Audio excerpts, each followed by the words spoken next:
Je donne maintenant la parole donc à Aldo Mango.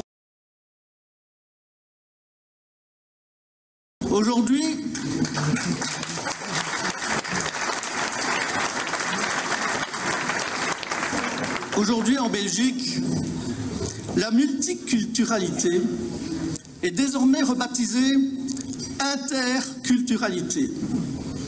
Un nouveau concept qui signifie essentiellement que toute croyance, fût-elle ridicule ou ignoble, est correcte et acceptable au nom de la diversité. Que constatons-nous encore? Une vaste régression sociale que beaucoup refusent de voir. Je veux parler de la relégation au foyer d'un nombre croissant de femmes parce que leurs maris rétrogrades refusent de les voir travailler avec d'autres hommes. D'une dégradation sanitaire parce que des hommes qui pensent vivre encore au Moyen-Âge interdisent à leurs femmes de se faire soigner par d'autres hommes.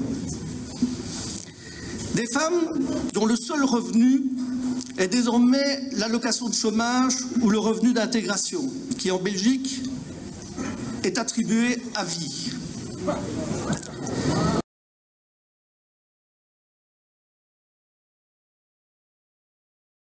Mais c'est clair, elles ne peuvent pas s'intégrer.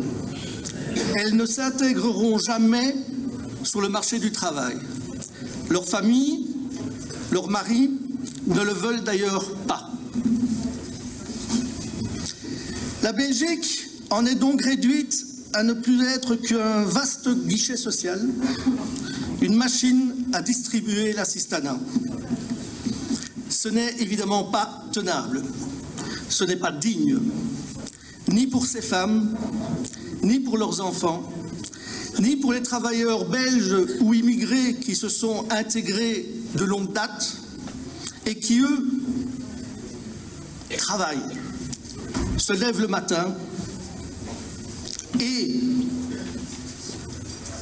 n'en peuvent plus de voir cette situation. Car il faut bien constater que la majorité des musulmans tendent à revendiquer la non-intégration comme un droit. Que faire, me demanderez-vous?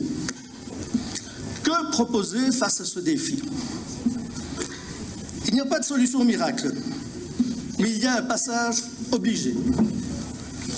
Il faut être intraitable avec ceux qui comptent violer nos valeurs sous prétexte de leur propre origine.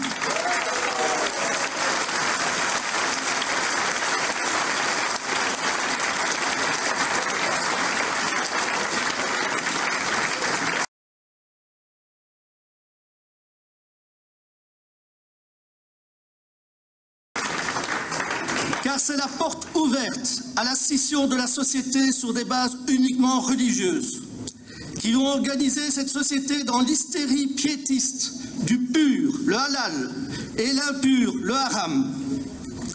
À cet égard, la tolérance n'est pas de mise et la contrainte est de rigueur.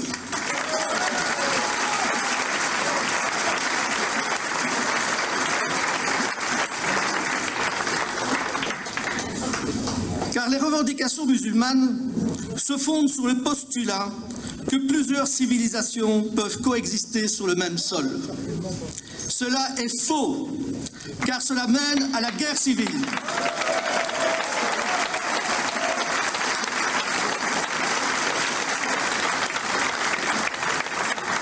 Et c'est évident que la position laïque est la seule qui garantisse la paix sociale et la paix civile.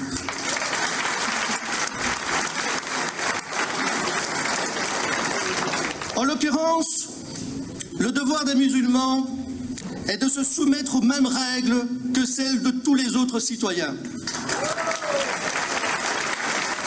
Le rejet de ce devoir doit être compris comme un rejet de la citoyenneté. Et de cela, chacun doit tirer les conséquences qui s'imposent.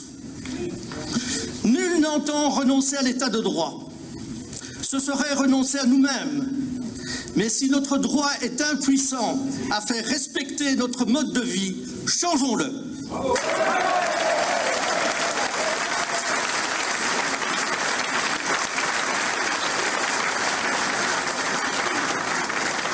Ne restons plus sur la défensive. Devenons tous des résistants. Et que cela soit clair, nous nous opposerons de toutes nos forces à toute volonté d'imposer dans nos pays les lois tribales des Bédouins du 7e siècle.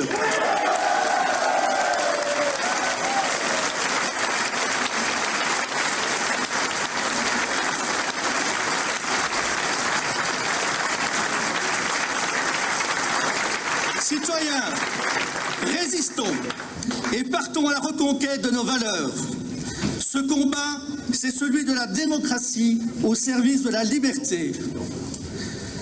Ensemble, ayons la passion de convaincre autour de nos idées et de nos projets. Car les seuls combats que l'on perd sont ceux que l'on ne mène pas. Citoyens, menons ensemble celui-ci.